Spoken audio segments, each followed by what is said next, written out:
Hi students, in our last class we studied about the principles formulated by F.W. Taylor, and that principle was termed as principles of scientific management, and Taylor is regarded as father of scientific management.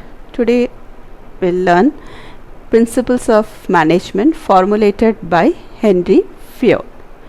Fayol's principle is termed as principles of administration or principles of management. Okay, and Fayol's first principle of management is division of work. Division of work means dividing the work into different units, and that work should be allotted to the person who is specialist in the related field. And the main objective of division of work is to derive the benefit from specialization. Okay. Next is principle of authority and responsibility. Fayol says that authority and responsibility must go hand in hand. A person who is given the authority must be made responsible, and the person who is given some responsibility in the organization must be also given some authority to that particular person so that he can perform the task in a proper manner. Okay. So an individual to whom authority is given to exercise power must also be prepared to bear the responsibility to perform the work. Okay. Next principle is principle of discipline. Okay. Discipline is absolutely essential for the smooth running of business. Okay.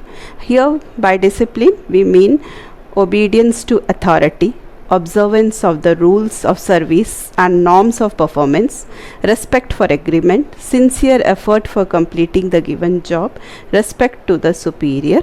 This all comes under the principles of discipline.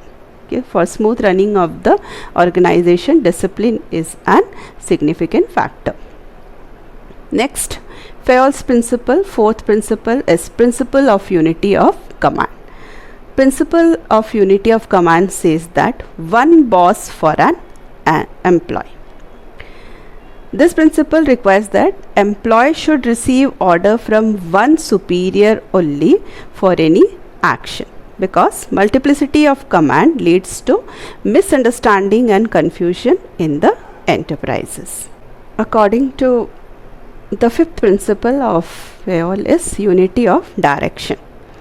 It means that there should be one head and one plan for a group of activity having the same objective.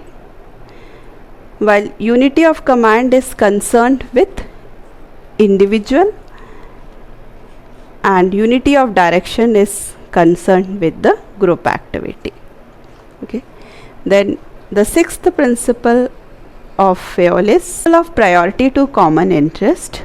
Fayol says that always common interest must be given much importance rather than individual interest of the employee. Okay. In a business concern, the interest of one employee or group of employees should never prevail over the common interest or should not block the fulfillment of general goal of the business concern.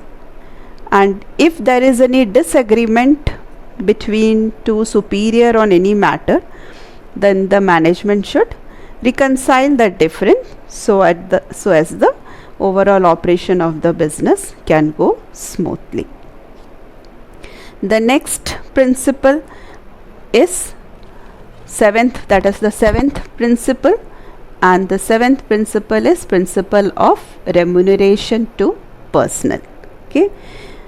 And in this principle, Fayol says that the remuneration that is paid to the personnel, that is employee, should be fair and as far as possible afford satisfaction to both, that is to the employee and the employer.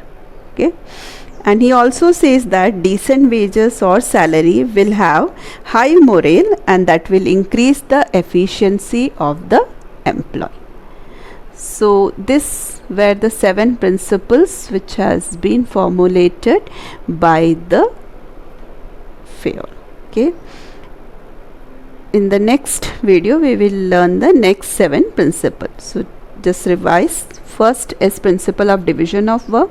That means dividing the work into different small units and allotting that to the specialists so that we can derive the benefit of specialization. Next, principle of authority and responsibility. That authority and responsibility must go hand in hand.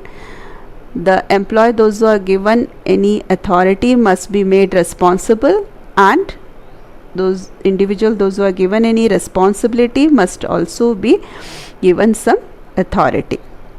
Next, principle of discipline, which is very much necessary for the smooth functioning of the organization. Then principle of unity of command, one man, one boss. Principle of unity of direction, one head, one plan. Principle of priority to common interest.